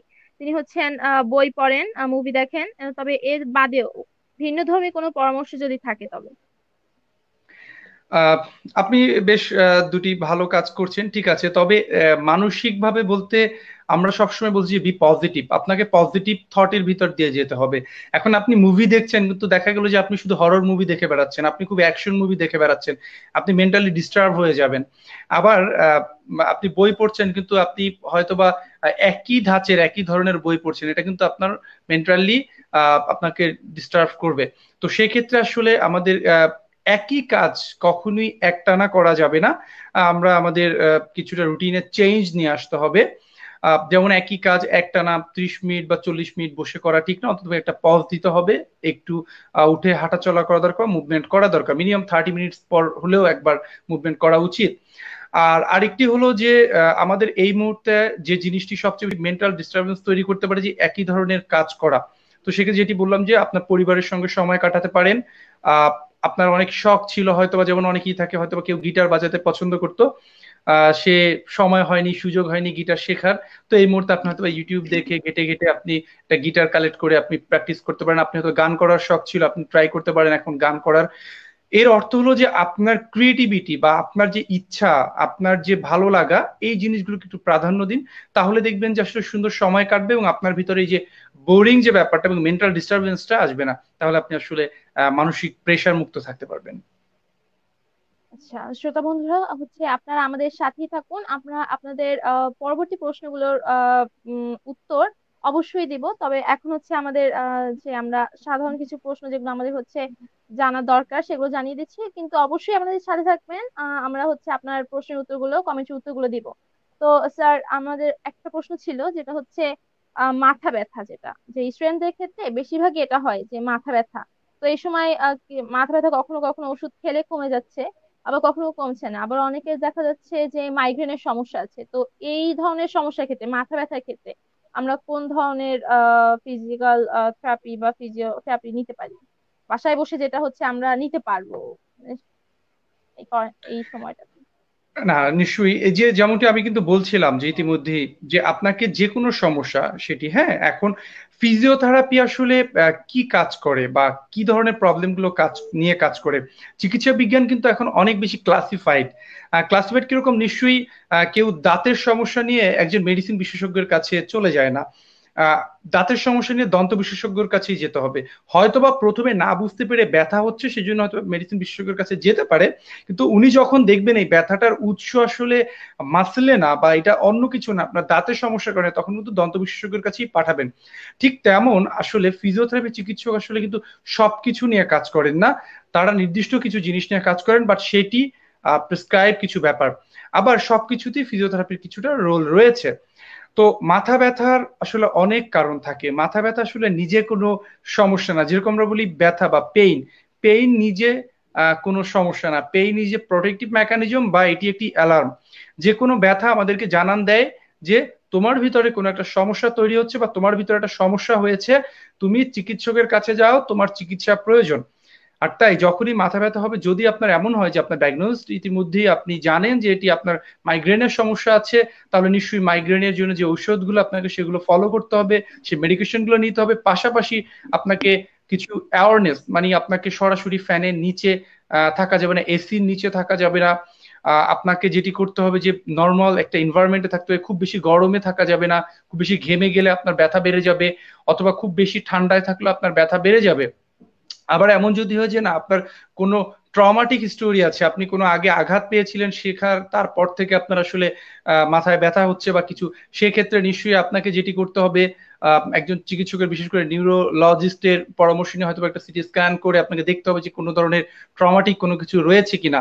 আর এরও পাশাপাশি আসলে যে মেন্টাল স্ট্রেস থেকে কিন্তু মাথা ব্যথা, অনেক চিন্তিত পরীক্ষার আগে, শিক্ষার্থীদের কিন্তু এটি হয় যে পরীক্ষার আগে খুব চিন্তা, সারা বছর পড়া হয়নি কোনো কারণে, পরীক্ষা বাকি আছে 1 সপ্তাহ, 2 দিন, 3 দিন, যত সময় কাছে আসছে তার মেন্টাল স্ট্রেস তত বাড়ছে। তখন তার ঘুম পাচ্ছে, তখন তার পড়তে ইচ্ছা করছে না, তার ক্ষুধা পাচ্ছে, এবং একই সঙ্গে মাথা ব্যথা হচ্ছে। তো এই সকল ক্ষেত্রে আসলে আপনাকে পজিটিভ থট, পজিটিভ চিন্তা এবং প্রপার রুটিন ওয়ার্ক আসলে আপনাকে এই জায়গা থেকে খুব সহজে বের করে নিয়ে আসবে। পাশাপাশি আপনি মেডিকেশন করতে পারেন। আহ, আর যদি খুব বেশি এমন হয় যে না, সেটি আপনাকে অনেক বেশি কষ্ট দিচ্ছে বা সেটি আরো অন্য কোনো সিমটম চলে আসছে, সেক্ষেত্রে আসলে একজন চিকিৎসকের শরণাপন্ন হতে হবে। উনি আসলে ফার্দার ডায়াগনোসিস করে দেখবেন যে আসলে মূল কারণটা কি, এবং সেই কারণ অনুযায়ী ট্রিটমেন্ট করলেই আপনি আসলে সুস্থ থাকতে পারবেন। আর সেক্ষেত্রে অবভিয়াসলি যেটি বললাম যে এক্সারসাইজ, এক্সারসাইজের ক্ষেত্রে হলো যে আপনাকে এক্সারসাইজটা শুধু যে অসুস্থ হলেই আপনাকে করতে হবে ব্যাপারটা এরকম না। তো যেমনটি বললাম যে শারীরিক কসরত বা এক্সারসাইজ, এটি আপনার দৈনন্দিন ব্যাপার, আপনাকে সব সময় করতে হবে আপনাকে সুস্থ থাকার জন্য। কিন্তু যখনই আপনাকে এই ধরনের ইস্যু চলে আসবে, হেলথ রিলেটেড ইস্যু বা কোনো সমস্যা, তখন আপনাকে প্রেসক্রাইব এক্সারসাইজে যেতে হবে, এবং সেটি একজন বিশেষজ্ঞ চিকিৎসক আপনাকে অ্যাসেসমেন্ট করে দেন আপনাকে প্রেসক্রাইব করে দিবে যে হ্যাঁ আপনার মাথা ব্যথার জন্য অথবা এই সমস্যার জন্য আপনাকে এই ধরনের এক্সারসাইজটি লাগবে। কারণ একটা কথা মনে রাখতে হবে, সামনে ঝুঁকলো এক্সারসাইজ, পিছনে ঝুঁকলো এক্সারসাইজ, ডানে কাত হলো এক্সারসাইজ, পাশে কাত হলো এক্সারসাইজ, কিন্তু আপনি কোন এক্সারসাইজটা করবেন এটা আসলে আপনাকে জানতে হবে, কিন্তু আপনি তো জানবেন, এটি আসলে একজন হেলথ এক্সপার্ট জানবে। কারণ আমরা অনেক সময় দেখি যে যারা পেইন রিলেটেড প্রবলেম গুলো নিয়ে আসে তাদের আমরা অ্যাসেসমেন্ট করে দেখি হয়তোবা সে বাসায় এতদিন এক্সারসাইজ করতো নিজে নিজে ইউটিউব দেখে অথবা কারো কাছ থেকে শুনে, অমুকে এক্সারসাইজটা করে তার ব্যথা কমে গিয়েছে, তাহলে আমিও এক্সারসাইজটা করি। এর ফলে যে জিনিসটা হয়, তারা যখন ওই এক্সারসাইজ গুলো করতে যায় তার ব্যথা আরো বেড়ে গিয়েছে। এরপরে সে বলে স্যার আমি তো এই এক্সারসাইজটা করছিলাম, করার পরে তো আগে ছিল ব্যথা শুধু হাতের আঙুলগুলোতে, এখন তো দেখি ব্যথা আমার শোল্ডার পর্যন্ত চলে আসছে, এখন আমার পুরো হাতে ব্যথা, আমি হাত নাড়াতে পারি না। তো এই যে ভুল, এই ভুলটার দায়ভার কিন্তু আসলে তাকেই নিতে হবে, এই ভুলটার দায়ভার অন্য কেউ নিবে না। তো যেমনটি বললাম যে এই যে এক্সারসাইজ জিনিসটি শুনতে খুব সহজ, খুবই সহজ এক্সারসাইজ জিনিসটি শুনতে, কিন্তু এক্সারসাইজ জিনিসটি করা কিন্তু খুবই কঠিন। কঠিন অর্থে এই অর্থে, আমরা এক্সারসাইজ খুব দেখতে তো সহজ, এটি দোকান থেকে কিনে খাইতে হয় না, আর এটির জন্য টাকাও খরচ হয় না খুব একটা বেশি, এই জন্য মনে করি নিজে নিজে করলেই হয়ে যাবে। কিন্তু একটা ভুল ওষুধ খাওয়ার ক্ষেত্রে কিন্তু অনেক চিন্তা করি, যে একটা ভুল ওষুধ দোকান থেকে যদি কিনে খাই তাহলে তো আমি এটা মরেও যেতে পারি, এই ভয় কিন্তু আছে। কিন্তু একটা ভুল এক্সারসাইজ করার ফলে যে সে সারা জীবনের জন্য পঙ্গু হয়ে যেতে পারে, সেই ভয়টা কিন্তু কারো ভিতরে নাই। তো একটা ভুল ঔষধ যেরকম আপনাকে যতখানি ক্ষতি করবে, একটা ভুল এক্সারসাইজ আসলে ততখানি ক্ষতি করতে পারে। আর তাই যেমনটি বললাম যে এক্সারসাইজ করার আগে অবশ্যই আপনাকে হেলথ এক্সপার্টের পরামর্শ নিতে হবে। একটা প্রশ্ন ছিল যে আমাদের কোমর ব্যথা যেটাকে আমরা বলি, যে আমাদের নির্দিষ্ট বয়সে না, এখন হচ্ছে যারা ইয়াং তাদেরও হচ্ছে মানে মা দাদিরা যেটা বলে যে হচ্ছে তোরা ইয়াং, তোদের কেন হচ্ছে কোমরে ব্যথা হবে, বা হচ্ছে কেন তোরা হচ্ছে আগেই বুড়িয়ে যাবি। তো বর্তমানে এই সমস্যাটা দেখা যাচ্ছে যে অনেক ইয়াং এরই হচ্ছে কোমরে ব্যথা হয় বা ঘাড়ে ব্যথা হয়, শোল্ডার হচ্ছে, এইটা হচ্ছে কেন হয়, আর এর জন্য হচ্ছে আমরা কি করতে পারি? খুব কমন একটি ব্যাপার, একটা সময় ছিল যখন বলা হতো যেমন প্যারালাইসিস বয়স্ক মানুষের হয়, যখন একবার প্যারালাইসিস কেউ হয় হুম। তখন সে আর সুস্থ হবে না, তার জীবন এখানেই শেষ, মৃত্যু পর্যন্ত সে এভাবেই থাকতো, একটা সময় ছিল। আবার এই কোমরে ব্যথা, ঘাড়ে ব্যথা, হাঁটু ব্যথার ক্ষেত্রে একটা সময় বলা হতো বয়স হয়ে গিয়েছে এখন ব্যথা হবেই, কিন্তু ধারণাগুলো কিন্তু এখন পাল্টে গিয়েছে। আমরা এখন স্কুলের বাচ্চাদেরও কোমরে ব্যথা দেখি, ঘাড়ে ব্যথা দেখি, হাঁটুতে ব্যথা দেখি, আর ইউনিভার্সিটি লেভেলে তো কথাই নেই। হয়তো আমি জানি না যদি আপনাদের ইউনিভার্সিটিতে আপনারা কোনো গবেষণা করেন, কোনো রিসার্চ করেন, কোনো সমীক্ষা নেন, দেখবেন হয়তোবা 100 জনের ভিতরে 99 জনেরই কোনো না কোনো ব্যথায় তারা আক্রান্ত। এই আচ্ছা। জিনিসটি কিন্তু একদিনে শুরু হয়নি, হঠাৎ করে তারা এই ব্যথায় আক্রান্ত হয়নি, এই ব্যথায় আক্রান্ত কিন্তু তারা সেই তাদের সেই আর্লি এজ মানে স্কুল অবস্থা থেকেই তাদের তৈরি হচ্ছে। কেন হচ্ছে এটি বুঝতে হবে। এই ব্যথাগুলো কিন্তু মূলত মেকানিক্যাল কজ, মেকানিক্যাল কজ মানে আমাদের স্ট্রাকচারাল ডিফর্মিটি। একজন শিক্ষার্থী সে দিনে কত ঘন্টা পড়ালেখা করে, যারা ভালো স্টুডেন্ট আমরা অনেক সময় দেখি যে ভালো একটা রেজাল্ট করতে হবে, এ প্লাস পেতে হবে স্কুলে, এরপর যখন কলেজে ওঠে এ প্লাস পেতে হবে, সেই এ প্লাস এর পিছনে ছুটতে ছুটতে তারা দিনে 8 ঘন্টা, 9 ঘন্টা, 10 ঘন্টাও পড়ে, কখনো কখনো আমি দেখেছি 12 ঘন্টাও পড়ে অনেকে। তো এই যে দীর্ঘ একটা সময় তারা সিটিং পজিশনে থাকে, একই অবস্থায় থাকে, তাদের মুভমেন্ট হয় না, তারা জানে না কিভাবে বসতে হবে, তারা জানে না কিভাবে দাঁড়াতে হবে, তারা জানে না সাইন্টিফিক পুরা মেকানিজমটা।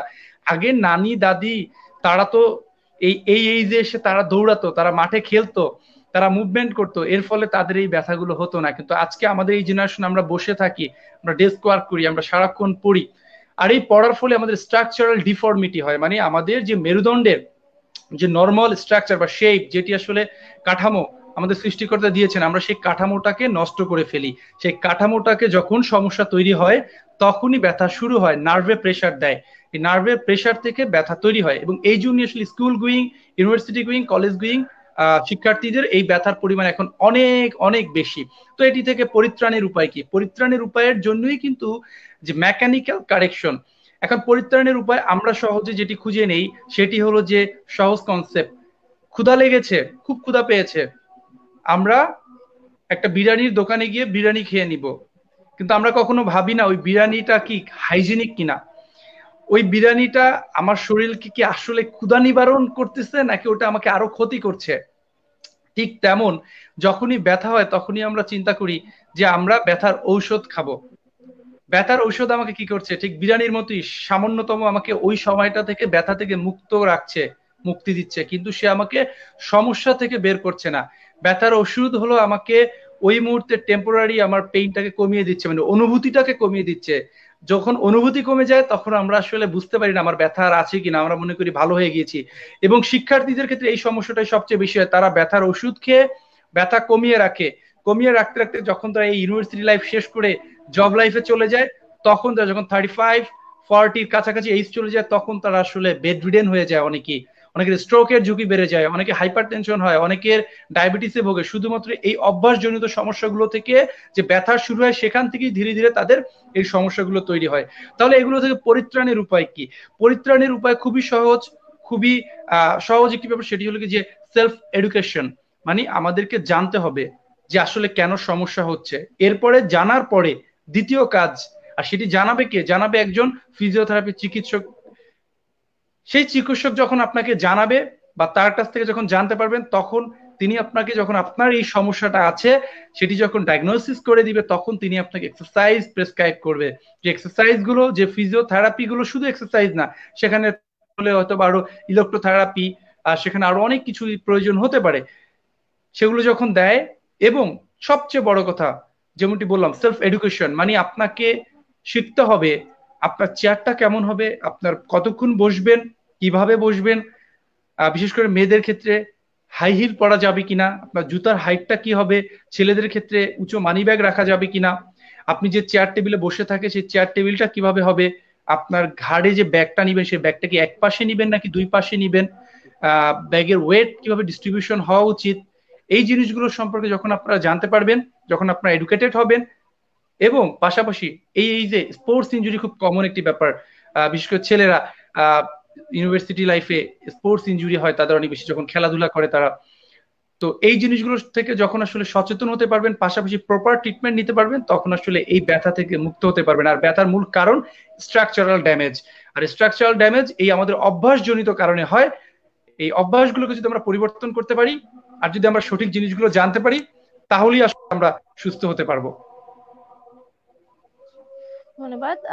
আর এটা হচ্ছে আমরা যেটাকে বলি যে হচ্ছে অনেকক্ষণ হচ্ছে আমরা যে এখন যেটা কোয়ারেন্টাইনে হয়, যেটা যে মোবাইল বা আমি ল্যাপটপে শুনতে যে পাচ্ছি আমরা না, আপনার স্ক্রলিং কথাটা আমি করছি। শুনতে পাচ্ছি না, একটু আহ, সরি কম সরি আসছে।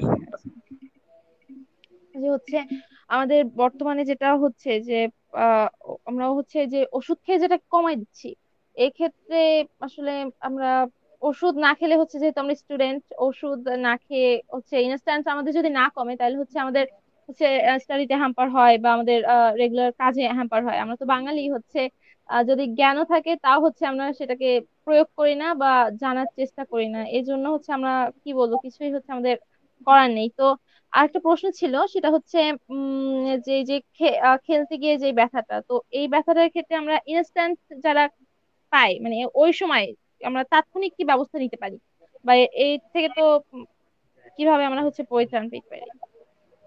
সরি, আমি আসলে ইনস্ট্যান্ট আপনার আমাদের লাস্ট জন্য। কোশ্চেনটা বুঝতে পারিনি। আচ্ছা, মানে খেলতে গিয়ে যেটা হচ্ছে আমরা পাই ব্যথা, এই ব্যথাটা হচ্ছে স্পোর্টস ইনস্ট্যান্ট ইনজুরি। আমাদের কোনো, হ্যাঁ, স্পোর্টস ইনজুরিতে জি, যেটা হচ্ছে আমরা ইনস্ট্যান্ট কি করতে পারি, জি। আমাদের করার কি থাকে? ইনস্ট্যান্ট আপনি কি করতে পারেন সেটার আমি অ্যান্সার দিচ্ছি। তার আগে প্রথমে আপনাকে বলে দিই যে শিক্ষার্থীরা ঔষধ খেয়ে যে তারা ব্যথা কমিয়ে তাদের স্টাডি লাইফ চালিয়ে যাবে, না হলে তাদের ব্যথা নিয়ে স্টাডি হ্যাম্পার হয়, এটা সত্যি। কিন্তু এ কারণে কিন্তু ইতিমধ্যেই বাংলাদেশের বেশিরভাগ বিশ্ববিদ্যালয়ে কিন্তু ফিজিওথেরাপি অ্যান্ড রিহ্যাবিলিটেশন ডিপার্টমেন্ট রয়েছে। আহ, যেমনটি আমরা বলি ঢাকা বিশ্ববিদ্যালয়, বুয়েট, চিটাং বিশ্ববিদ্যালয়, এমনকি রিসেন্টলি রাজশাহী বিশ্ববিদ্যালয়েরও একটি উদ্যোগ চলছে। এমনকি সব পাবলিক এবং প্রাইভেট বিশ্ববিদ্যালয়ে কিন্তু একজন ফিজিশিয়ান বা মেডিসিনের চিকিৎসকের পাশাপাশি কিন্তু একজন বিশেষজ্ঞ ফিজিওথেরাপি চিকিৎসকও কিন্তু রয়েছে। এবং এ কারণেই রয়েছে যে তাদেরকে আসলে ব্যথা মুক্ত রেখে যাতে আসলে তাদের স্টাডি লাইফ এবং তাদের পরবর্তী ফিউচার যাতে নিরাপদে থাকে। তো সেই ক্ষেত্রে নিশ্চয়ই আপনার এই অ্যান্সারটি আমি এভাবেই দিচ্ছি, নিশ্চয়ই একটা সময় বরিশাল বিশ্ববিদ্যালয়েও আপনারা এই ধরনের কোনো একটি ডিপার্টমেন্ট পেয়ে যাবেন, এবং সেই ডিপার্টমেন্ট হয়তো তখন আর আপনাদেরকে শুধুমাত্র ঔষধের উপর নির্ভর করে পরবর্তী জীবনকে হ্যাম্পার করতে হবে না। তো আমরা যেটি আসি যে স্পোর্টস ইনজুরির ক্ষেত্রে, স্পোর্টস ইনজুরির যে ব্যাপারটি সেটি হলো যে এই যেমনটি বললাম, নিজে থেকে তো আসলে আপনি কিছু করতে পারবেন না। যেমন আমি আসলে বাংলাদেশ ক্রিকেট বোর্ড এবং বসুন্ধরা কিংস ফুটবল ক্লাব সহ একাধিক ক্লাব এবং বিভিন্ন জায়গাতে কিছু কাজ করার সৌভাগ্য হয়েছিল বা আমি কাজ করেছি। তো এই জায়গাগুলো কিন্তু খুবই খুবই খুবই বেশি স্পেসিফিক এবং একদম পিক পয়েন্টে কাজ করতে হয়। আপনাকে যখনই স্পোর্টস ইনজুরি হবে, আপনাকে আসলে ইনজুরিটাকে প্রিভেনশন করতে হবে, মানে ইনজুরিটাকে প্রপার ট্রিটমেন্ট করতে হবে এবং আপনাকে প্রপার নলেজ থাকতে হবে যে কিভাবে প্রিভেন্ট করতে পারেন আপনি ইনজুরিটা থেকে। তো সেক্ষেত্রে স্পোর্টস ইনজুরির মূল ব্যাপারটি হলো যে আসলে প্রথমে আমাকে ইনিশিয়াল স্টেজে, প্রাইমারি স্টেজে ম্যানেজমেন্ট করা স্পোর্টস ইনজুরিটাকে, এবং সেকেন্ড হলো রিহ্যাবিলিটেশন। এই যে রিহ্যাবিলিটেশন এই শব্দটার বাংলা অর্থ কিন্তু হলো পুনর্বাসন। এখন পুনর্বাসন কি? আমরা পুনর্বাসন শব্দটার সঙ্গে পরিচিত শুধুমাত্র যে কারো বাড়িঘর ভেঙে গেল তাকে নতুন বাড়িঘর করে দেওয়া, এটাই পুনর্বাসন। মানে আসলে ব্যাপারটা সেটা নয়। আমরা যদি ফিজিক্যাল পুনর্বাসন বা রিহ্যাবিলিটেশন যদি বলি, যে একজন ব্যক্তি, একজন স্পোর্টসম্যান অথবা একজন শিক্ষার্থী, সে আগে যে কাজটা করতে পারতো, সে ব্যথায় আক্রান্ত অথবা সে স্পোর্টস ইনজুরিতে আক্রান্ত, ইনজুরি হওয়ার পরে সে আবার আগের মতো আগের জীবনে ফিরে আসবে, এটাই হলো পুনর্বাসন। আগে সে 1 কিলোমিটার হাঁটতে পারতো, এখন আবার সে অসুস্থতা থেকে সুস্থ হয়ে 1 কিলোমিটার হাঁটবে, এটাই হলো পুনর্বাসন। তো এই যে প্রাইমারি ট্রিটমেন্ট এবং পুনর্বাসন মানে রিহ্যাবিলিটেশন, এই দুটার কম্বিনেশনই তাকে আসলে সুস্থ হয়ে আসতে হবে। ফার্স্ট এইড যদি ম্যানেজমেন্ট বলেন, সেক্ষেত্রে আমি বলে দিই ছোট্ট করে, সেটি হলো যে যদি আপনারা কোনো ব্যথা পান কখনো, যদি ইনস্ট্যান্ট ফুটবল খেলতে গিয়ে ব্যথা পেলেন, ক্রিকেট খেলতে গিয়ে ব্যথা পেলেন, যদি সেখানে কাটা ছেঁড়া না হয়, যদি না ভাঙে, যদি অনেক বেশি ফুলে না যায়, বুঝতে পারেন, তাহলে ফার্স্ট অন প্রথমেই চেষ্টা করবেন আইসিং করা, মানে আইস দেয়া, ঠান্ডা কোল্ড কম্প্রেশন দেয়া। বাট হট কম্প্রেশন প্রথমেই দিবেন না। যদি এমন হয় যে কোল্ড কম্প্রেশন দিয়েছেন এবং সেটি প্রতি 2 ঘন্টা পর পর 5 থেকে 10 মিনিট করে কোল্ড কম্প্রেশন দিতে হয়, সরাসরি বরফ ওই জায়গাটাতে দিবেন না। একটা মানে তলে অথবা সুতির কাপড়ে বরফ নিয়ে ওই জায়গাতে ঠান্ডা শেক দিবেন বা কোল্ড কম্প্রেশন।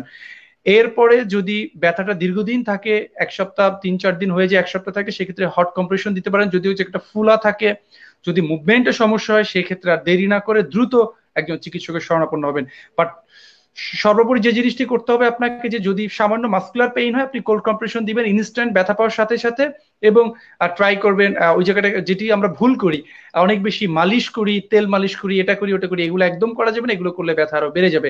আর যদি মনে হয় না আপনার মুভমেন্টের সমস্যা হচ্ছে, ব্যথার ফলে আপনি হাঁটতে পারছেন না, বুঝতে পারেন, তাহলে অবশ্যই চিকিৎসকের পরামর্শ নিতে হবে। কারণ ওখানে আদৌ কি হয়েছে কি হয়েছে না সেটি আসলে ডায়াগনোসিস ছাড়া বোঝা যাবে না। হয়তো এক্সরে করা লাগতে পারে অথবা অন্য কোনো ডায়াগনোসিস করে তারপরে ফার্দার ডিসিশন আসতে হবে।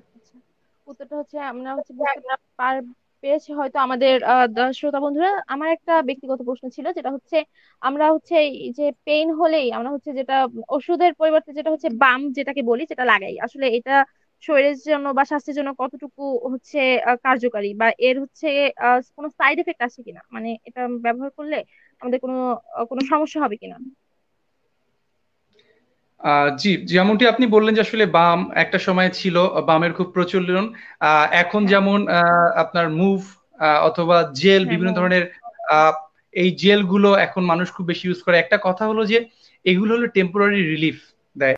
এখন এগুলোকে যদি আমরা আসলে চিকিৎসা বিজ্ঞানের ভাষায় তুলনা করি, শুনতে হয়তো একটু পচা লাগতে পারে, বাস্তবতা হলো এটি যে আহ, আপনি একটু আপনাকে যদি পা ম্যাসেজ করে দেওয়া হয়, হাত পা ডলে দেওয়া হয়, আরাম লাগে। বাচ্চাদের যেমন ছোটবেলায় গোসলের আগে একটু তেল মালিশ করে দিলে ঘুমটা ভালো হয়, বাচ্চারা হ্যাঁ। খুব আরাম পায়, ব্যাপারটা কিছুটা সেরকম। এগুলো খুবই টেম্পোরারি রিলিফ, মানে মাংসের উপরে বা মাংসপেশির উপরে, স্কিনের উপরে লেয়ারে যদি সামান্য কোনো ব্যথা থাকে, সেগুলোকে থেকে কিছুটা মুক্তি দেয়। কিন্তু আপনার ভিতরে যদি কোনো ইনজুরি হয়, মানে কোনো মাংসপেশির ইনজুরি হয়, যদি আপনার বোনসের ইনজুরি হয়, সেখানে এগুলোর কোনো ভূমিকা নেই, কিছুই না, এগুলো জাস্ট অযথা। তো সেটি যে আগে ওই যে বললাম ব্যথার পরিমাণ কি, যদি মাংসপেশির ব্যথা হয় সেখানে কিছুটা আরাম দিবে, বাট এগুলো কোনো সলিউশন না, এগুলো কোনো ট্রিটমেন্ট না। আপনাকে আসলে কি এর চিকিৎসকের কোনো পরামর্শ সাইড নিয়ে এফেক্ট? ট্রিটমেন্ট নিতে হবে। জি স্যার, এর কোনো সাইড এফেক্ট আছে? আমরা যারা মানে ব্যবহার করি, এদের কোনো সাইড এফেক্ট আছে সাইড কিনা এফেক্ট পার্শ্ব প্রতিক্রিয়া? তো অবশ্যই আছে। সাইড এফেক্ট বলতে আছে কিরকম, আমি যেটা হলো এক কথায় সাইড এফেক্ট বলে দিব যে এগুলো দিয়ে দিয়ে কিছু আরাম পেয়ে পেয়ে ব্যথার পরিমাণ বাড়িয়ে দিবেন সময় নষ্ট করে। চিকিৎসকের কাছে প্রথমে গেলে যে দ্রুত ট্রিটমেন্টটা হতো সেটি প্রথমে না গিয়ে এগুলো করে করে সময় নষ্ট করে প্রবলেমটা আরো বাড়িয়ে তারপরে চিকিৎসকের কাছে যাবেন, এটা হলো সবচেয়ে বড় সাইড এফেক্ট। আর দ্বিতীয় সাইড এফেক্ট হলো অনেকে যে কাজটি করে এই ধরনের জেলগুলো দিয়ে অনেক বেশি ডলাডলি করে, মাঝামাঝি করে, ঘষাঘষি করে, এর ফলে যেটি হয় ইনজুরি আরো বেড়ে যায়। অনেকে মনে করে এই জেলগুলো দিয়ে বোধহয় মালিশ করতে হয়, নেভার এভার। এই জেলগুলো কিন্তু গায়েও লেখা থাকে, আপনি দেখবেন যে শুধুমাত্র লাগিয়ে রাখতে বলা হয়, কখনো এগুলো দিয়ে মেসেজ করতে বলা হয় না। তো অনেকে এগুলো করে আসলে ইনজুরি আরো বাড়িয়ে দেয়। তো সাইড ইফেক্ট হলো এই দুটো হলো মেজর সাইড ইফেক্ট। সবচেয়ে বড় জিনিস হলো যে সময় নষ্ট করবেন এগুলো লাগিয়ে লাগিয়ে নিজে নিজে, আর পরে সমস্যা বেড়ে যাবে, পরে চিকিৎসা লেন্দি হয়ে যাবে এটি। আচ্ছা, আমরা হচ্ছে আবার হচ্ছে কমেন্ট সেকশনে চলে যাব, যেহেতু আমাদের স্বাস্থ্য বিষয়ক কথাবার্তা হচ্ছে যত আমরা হচ্ছে লেন্থি করবো অতই লেন্থি হবে, এটা হচ্ছে শেষ হওয়ার না, আমাদের জানার আর ইচ্ছার শেষ নেই। তো একজন আবু সালেহ ফিরোজ উনি হচ্ছে কমেন্ট করেছেন, অতিরিক্ত বিশ্রাম স্বাস্থ্যহীনতার কারণ কিনা? অবশ্যই অতিরিক্ত বিশ্রাম শারীরিকভাবে আপনাকে ক্ষতিগ্রস্ত করবে, কারণ একটা মানুষ দিনে সর্বোচ্চ 7 থেকে 8 ঘন্টা, ম্যাক্সিমাম 9 ঘন্টা তার ঘুমাতে পারে। এর বেশি সে যদি ঘুমায় তার স্বাস্থ্যহানি ঘটবে, তাকে শারীরিক এবং মানসিকভাবে ক্ষতিগ্রস্ত করবে। যদি ঘুমের কথা বলি, আবার যদি বলি যে রেস্ট, এখন রেস্ট বলতে আমরা আসলে কি বুঝি? অনেকে মনে করে যে আমি নড়বো না চড়বো না একই অবস্থায় জড় পদার্থের মতো বসে থাকবো, এটা তার কাছে রেস্ট। অনেকের কাছে রেস্ট মানে খালি ঘুমিয়ে থাকা। তো যেটাই করি না কেন, সৃষ্টিকর্তা আমাদেরকে জড় পদার্থ হিসেবে তৈরি করেনি, তাহলে আমাদেরকে একটা গাছ তৈরি করে দিতে পারতো, গাছ হিসেবে আমাদেরকে একটা অন্য কোনো কিছু হিসেবে তৈরি করে দিতে পারতো। আমাদেরকে মানুষ হিসেবে তৈরি করেছে এবং আমাদের অনেকগুলো জয়েন্ট দিয়েছে, অনেকগুলো মাংসপেশি দিয়েছে, অনেকগুলো বোনস দিয়েছে। আমাদের শরীরে 206টা হাড্ডি রয়েছে, হাড্ডিগুলোর কাজ কি? না হলে তো আমাদের এত হাড্ডির এত জোড়া দেওয়ার দরকার ছিল না, আমরা একটা সোজা একটা লাঠির মতো বানাই দিলেই হতো। তার মানে আমাদের সৃষ্টিকর্তা তৈরি করেছে মুভমেন্ট করার জন্য, নড়াচড়া করার জন্য, হাঁটাচলা করার জন্য। তার মানে আমাদেরকে মুভমেন্ট অবশ্যই করতে হবে, উনি আমাদেরকে কাজ করতে হবে, তাহলে আমরা সুস্থ থাকবো। হচ্ছে, আমাদের যেহেতু সময় কম, তো হচ্ছে একজন এনকে তীর্থ উনি প্রশ্ন করেছেন যে কতদিন পর পর একজন মানুষের ফিজিওথেরাপিস্টের কাছে যাওয়া উচিত? আহ এটি আসলে ব্যাপারটা এরকম না যে আপনি যেরকম বলা আছে যে দন্ত চিকিৎসকের কাছে আপনি নির্দিষ্ট কিছুদিন পর পর গিয়ে দাঁতটা একটু চেক আপ করা দরকার। আর ফিজিওথেরাপির কাছে আসলে ব্যাপারটা সেরকম না। এখানে আপনি যখনই ফিজিক্যাল কোনো প্রবলেম ফেস করবেন তখনই ফিজিওথেরাপি চিকিৎসকের কাছে যাবেন, যখনই কোনো পেইন রিলেটেড প্রবলেম হবে আপনি তখনই ফিজিওথেরাপি চিকিৎসকের কাছে আসবেন, এবং ফিজিওথেরাপি চিকিৎসকের পরামর্শ নিয়ে আপনাকে চিকিৎসা নিতে হবে। আরেকটি কথা একটু শেষ অংশে বলে দেই, সেটি হলো অনেকেই মনে করেন ফিজিওথেরাপি চিকিৎসা বোধহয় শুরু করলে সারা জীবন করতে হয়। এই কথাগুলো এগুলো ভ্রান্ত ধারণা। বিকজ অন্য 4টা ট্রিটমেন্টের মধ্যে ফিজিওথেরাপি মেডিকেল চিকিৎসা বিজ্ঞানের একটি শাখা বা একটি বিভাগ, এবং এখানে ফিজিওথেরাপি চিকিৎসকরা চিকিৎসা করে থাকেন, এবং সেক্ষেত্রে আপনার প্রবলেমটা অনুযায়ী যে ট্রিটমেন্ট সেটি দেওয়া হবে, আপনি সুস্থ হয়ে গেলে আপনাকে তার আসতে হবে না। বেশিরভাগ ক্ষেত্রে যেটি হয়, যেহেতু ফিজিওথেরাপিস্টরা চিকিৎসা করেন স্ট্রাকচার রিলেটেড, মানে এক কথায় মাস্কুলোস্কেলেটাল সমস্যা, মাংসপেশি এবং বোনস রিলেটেড সমস্যা, এই সমস্যাগুলোকে যখন তৈরি হয় ব্যথা থাকে তখন তাদের কাছে আসে। যখন ট্রিটমেন্টটা দেওয়া হয় ব্যথা কমে যায়, চলে যায়, কিন্তু তাদেরকে একটা পরামর্শ দিয়ে দেওয়া হয়, তাদেরকে একটা পরামর্শের চার্ট দিয়ে দেওয়া হয়। এমনকি তাদেরকে দিয়ে দেওয়া হয় কিছু এটা করবেন এটা করবেন না, এরকম একটা ব্যাপার। বেশিরভাগ ক্ষেত্রে তারা গিয়ে সেই নিয়মগুলো ফলো করতে পারেন না। যখনই ফলো করতে পারেন না তখন তাদের ব্যথা আবার বেড়ে যায় এবং তারা আবার চলে আসেন, কিন্তু তারা বুঝতে পারেন না যে তারা নিয়মগুলো ফলো না করার ফলেই তারা আবার ব্যথায় আক্রান্ত হয়েছেন। আর তাই আমি বলবো যে চিকিৎসকের কাছে যেতে হবে, ট্রিটমেন্ট নিতে হবে। শুধু ট্রিটমেন্ট নিয়ে বাড়ি সুস্থ হয়ে চলে গেলেই হবে না, নিয়মগুলো ফলো করতে হবে, তাহলে সুস্থ থাকতে পারবেন। আরেকটা প্রশ্ন হচ্ছে স্যার, হচ্ছে স্ট্রোক বা প্যারালাইসিস হওয়ার কোনো লক্ষণ আছে কিনা, আর আমরা সেটা কিভাবে বুঝতে পারবো? সরি, আমি বুঝতে পারি। স্ট্রোক বা প্যারালাইসিসের জি, স্ট্রোক বা প্যারালাইসিসের কোনো লক্ষণ আছে কিনা, কিভাবে হচ্ছে আমরা বুঝতে পারবো যে হচ্ছে না আমি এদিকে ধাবিত হচ্ছি, এরকম প্রশ্ন। স্ট্রোক বা আপ- প্যারালাইসিসের কোনো লক্ষণ কিভাবে বোঝা যাবে, এ থেকে পরিত্রাণের কোনো উপায় আছে কিনা? দেখুন, স্ট্রোক বা প্যারালাইসিসের লক্ষণের থেকে আগে জানতে হবে বিশ্ব স্বাস্থ্য সংস্থা এবং ওয়ার্ল্ড স্ট্রোক সোসাইটি, তারা 10টা বেঞ্চমার্ক বা 10টা জিনিসের কথা বলে দিয়েছে যেগুলো স্ট্রোকের ঝুঁকি বাড়িয়ে দেয়। তো আপনি যদি সেই 10টা জানেন, মানে স্ট্রোকের ঝুঁকিগুলো কি কি, সেগুলো থেকে নিজেকে দূরে রাখলে আপনি আসলে স্ট্রোক থেকে মুক্ত থাকতে পারবেন। আর স্ট্রোক যখন হয়ে যাবে তখন আসলে তার ওটা থেকে আপনাকে ট্রিটমেন্টে চলে যেতে হবে। এখন সেই 10টা কি? সেটা বেশ কয়েকটা আমি আসলে বলে দিচ্ছি।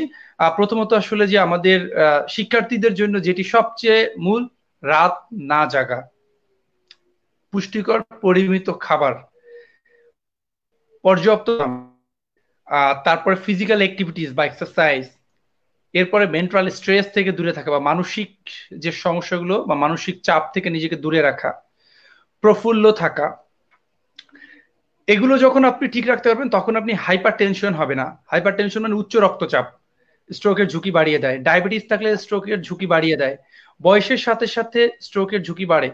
তো এই যে বললাম বেশ কয়েকটা কারণ, এই জিনিসগুলোকে যদি আমরা নিয়ন্ত্রণ করতে, এখন বয়স্ক তো নিয়ন্ত্রণ করতে পারবো না, কিন্তু বয়সের সাথে সাথে ফিজিক্যাল ফিটনেসটাকে যদি ধরে রাখতে পারি, হাইপার টেনশন মানে উচ্চ রক্তচাপটাকে যদি নিয়ন্ত্রণে রাখতে পারি, ডায়াবেটিস থেকে যদি নিজেকে মুক্ত রাখতে পারি, সুস্থ সুন্দর যদি জীবনযাত্রা ঠিক রাখতে পারি, তাহলে আসলে স্ট্রোক থেকে নিজেকে মুক্ত রাখতে পারবো। কিন্তু স্ট্রোকের ঝুঁকি আসলে এইগুলোই। তার মানে আপনি যদি এই অভ্যাসগুলো দূর না করতে পারেন তাহলে আপনি স্ট্রোকের ঝুঁকিতে আছেন। আপনি যদি রাত জাগেন, আপনি যদি মানসিক স্ট্রেসের ভিতরে থাকেন, আপনি যদি অনিয়ম করেন, আপনি যদি খাওয়া দাওয়া যদি ঠিকভাবে না করেন, আপনার জীবনযাত্রা যদি স্বাভাবিক না থাকে, আপনি যদি প্রচুর জাঙ্ক ফুড খান, মানে ফাস্ট ফুড যেগুলো আমরা বলি, আহ তাহলে আপনি স্ট্রোকের ঝুঁকিতে রয়েছেন। তো আপনি এগুলো বাদ দেন, আপনি স্ট্রোকের বাইরে আছেন। শেষ একটা প্রশ্ন, খুব ছোট একটা উত্তর চাচ্ছি স্যার। যে হচ্ছে একজন প্রশ্ন করেছেন যে আহ, সেই যিনি প্রশ্ন করেছিলেন স্ট্রোক প্যারালাইসিস নিয়ে, উনি হচ্ছে লিখেছেন যে স্ট্রোক প্যারালাইসিস এটা আহ, আলাদা একটা শব্দ। স্ট্রোক প্যারালাইসিস একটা একটা আলাদা শব্দ, স্ট্রোক বা প্যারালাইসিস না। এটা কি আসলে কোনো আহ, লক্ষণ বা কিছু আছে কিনা? জি, এখানে বুঝতে হবে যে স্ট্রোক এবং প্যারালাইসিস দুইটা আলাদা শব্দ, বাট দুইটা হলো কিরকম, পয়সার এপিট আর ওপিট। যখন একটা মানুষের না, স্ট্রোক এখানে হচ্ছে হয়, উনি লিখেছেন যে স্ট্রোক প্যারালাইসিস এটা একটা একটা বিষয়, স্ট্রোক প্যারালাইসিস। জি আমি এটিতে আসছি, আমি জিনিসটা বুঝিয়ে দিচ্ছি, উনি বুঝতে পারছেন না। মূলত স্ট্রোক প্যারালাইসিস ব্যাপারটা না, স্ট্রোকের ফলে একটা মানুষের প্যারালাইসিস হয়, দ্যাটস ওয়াই বলা হয় স্ট্রোক প্যারালাইসিস। এখন প্যারালাইসিস অনেক কারণে হতে পারে, নার্ভ ইনজুরি হয়েও প্যারালাইসিস হতে পারে, একটা মানুষ গাছ থেকে পড়ে গিয়ে তারও প্যারালাইসিস হতে পারে। তার মানে স্ট্রোক প্যারালাইসিস বলতে আসলে স্ট্রোকের ফলে যে প্যারালাইসিসটা হয় সেটাকে বোঝানো হয়েছে। তো স্ট্রোকটা মূলত কি, রক্তনালী মানে ব্রেইনে যখন আসলে রক্ত চলাচল বাধাগ্রস্ত হয়, সেটি ছিঁড়ে যাওয়া ব্রেনের রক্তনালী অথবা চেপে যাওয়া, এর ফলেই যেটি হয় সেটিকে বলা হচ্ছে স্ট্রোক। আর এই যখনই রক্ত চলাচল বন্ধ হয়ে যাচ্ছে বা বাধাগ্রস্ত হচ্ছে, তখনই ব্রেনের কার্যক্ষমতা নষ্ট হয়ে যাচ্ছে। আর যখন ব্রেনের কার্যক্ষমতা নষ্ট হয়ে যাচ্ছে, তখনই আমাদের প্যারালাইসিস অবস্থা তৈরি হচ্ছে। সেটি হয়তো এক পাশ অবশ হওয়া, পুরা এক হাত অবশ হওয়া, এক পা, অথবা ঘাড়ের নিচ থেকে পুরো বডি অবশ হতে পারে। সেটি নির্ভর করবে স্ট্রোকের মাত্রা কি, পর্যায় কি এবং তার লেভেল কি, এর উপর নির্ভর করে এটি হয়। তো সেক্ষেত্রে স্ট্রোক প্যারালাইসিস বেসিক্যালি স্ট্রোকের ফলে যে প্যারালাইসিসটা হয় সেটা কি বোঝানো হয়, স্ট্রোক প্যারালাইসিস। এখন প্যারালাইসিস জি হয়েছে স্যার, আমরা বললাম হচ্ছে অনেক কারণে হতে পারে, যিনি তো সেটি। হ্যাঁ হ্যাঁ, প্রশ্নকর্তা হয়তো বুঝতে পেরেছেন যেহেতু আমাদের কাছে সময় কম। আর একটা প্রশ্ন, মাস্ক কি প্রয়োজন ভেদে ধোয়া যাবে, হ্যাঁ কি না? মানে এটা হচ্ছে প্রয়োজন ভেদে ধোয়া যাবে কিনা। আর দেখা যাচ্ছে যে মাস্ক গুলো হচ্ছে অনেকটাই ধোয়ার পরে হচ্ছে নষ্ট হয়ে যায় বা ইউজ করা যায় না, এটা কি আসলে ধোয়া উচিত কিনা? মাস্ক তো আসলে সার্জিক্যাল মাস্ক তো অন টাইম, এই যে ধুয়ে তো হ্যাঁ। ব্যবহার করার আসলে কিছু নাই জিনিসটা। আমরা হসপিটালে যেমন সার্জিক্যাল মাস্ক ইউজ করে ফেলে দিতে হয়, এমনকি মাস্ক আপনার ব্যবহারেরও কিন্তু কিছু নিয়ম আছে। আপনি কিভাবে খুলবেন, কিভাবে পরবেন, পড়ার আগে আপনার হাতটাকে স্যানিটাইজ করে নিতে হবে। কারণ আপনার হাতে যদি জার্ম থাকে, আপনি যদি মাস্ক কিভাবে ধরে পড়েন, তাহলে কি হবে, আপনার মাস্কটা আপনার হাতের জার্ম দ্বারা ওটা ইনফেক্টেড হয়ে যাবে। তাহলে দুই পাশের ফিতা ধরে এভাবে করে কানে পড়তে হবে, আবার খুলতে হবে কিভাবে, এভাবে করে, এবং পড়া খোলার আগে হাতকে স্যানিটাইজ করে নিতে হবে। আবার আরেকটি ব্যাপার মনে রাখতে হবে যে মাস্ক পরে বারবার আমরা এরকম ধরে ধরে নাক সোজা করি, মুখ সোজা করি, এগুলো করা যাবে না। মাস্কের বাইরের পোর্শনে হাত দেওয়া যাবে না। আপনি যদি মাস্কের বাইরের পোর্শনে হাত দেন, বাইরের পোর্শনে তো সব জার্মগুলো এখানে পড়ে আছে, হ্যাঁ, তো সেগুলো তো আপনার হাতে লেগে গেল, তাহলে লাভ হলো কি? সো মাস্ক ধুয়ে পড়ার তো অর্থই নাই। আহ যেটি হলো যে সার্জিক্যাল মাস্ক একবারই ওয়ান টাইম বলা হয় এটিকে। আর দ্বিতীয়ত যদি ধুয়ে পড়তে হয়, সেক্ষেত্রে আপনি কাপড়ের 3 লেয়ার মাস্ক তৈরি করে পড়তে পারেন, বাট সেগুলো আসলে খুব একটা করোনা থেকে আপনাকে দূরে রাখতে পারবে না। অন্য অন্য হয়তো বা ধুলাবালু থেকে আপনাকে কিছুটা মুক্ত রাখতে পারে। আর N95 মাস্কের ক্ষেত্রে বলা হয় সাধারণত 4 থেকে 6 ঘন্টা পর্যন্ত একটা মাস্ক ইউজ করা যায়, বাট এরপর সেটিকেও ফেলে দিতে, এটি একটা এত দামি মাস্ক তারপরও ফেলে দিতে হয়। আর যদি অল্প সময়ের জন্য ইউজ করে সেক্ষেত্রে যতক্ষণ পর্যন্ত নষ্ট না হচ্ছে ততক্ষণ পর্যন্ত ইউজ করা যেতে পারে ক্ষেত্র বিশেষে বলা হয়। তার মানে এই ধরনের মাস্ক গুলো আসলে সবকিছু অন টাইম, এগুলো ধুয়ে পড়ার মতো কোনো অপশন আসলে নাই। অসংখ্য ধন্যবাদ স্যার, আমাদেরকে সময় দেওয়ার জন্য। অনেক গুরুত্বপূর্ণ কথা আমরা জানতে পারলাম আপনার থেকে। আর আমরা আশা করব সামনেও আপনি আমাদের সাথে থাকবেন এবং আমাদেরকে অনেক অজানা কথা আপনার মাধ্যমে আমরা জানতে পারবো। অসংখ্য ধন্যবাদ স্যার। আচ্ছা, জি, অসংখ্য ধন্যবাদ শ্রোতা বন্ধুরা, আপনাকে আমরা এবং অনুষ্ঠানের একেবারেই শেষ জি। আমরা অনুষ্ঠানের একেবারে শেষ পর্যায়ে এসে গেছি। তো আমাদের সাথে থাকার জন্য আপনাদেরকে অসংখ্য ধন্যবাদ এবং আশা করি সামনেও আপনি আমাদের সাথে থাকবেন। এবং প্রতি মঙ্গলবার আমাদের চলছে স্বাস্থ্য কথন অনুষ্ঠান, স্বাস্থ্য বিষয়ক টিপস নিয়ে। এই করোনার মধ্যে আমরা যতটুকু পারি, যেভাবে আমরা আমাদের সাধ্য মতো আমরা আপনাদেরকে সচেতন করার জন্যই আমাদের এই প্রোগ্রাম। আমরা আশা করব আপনারা আমাদের সাথে থাকবেন। অসংখ্য ধন্যবাদ। আসসালামু আলাইকুম, শুভরাত্রি।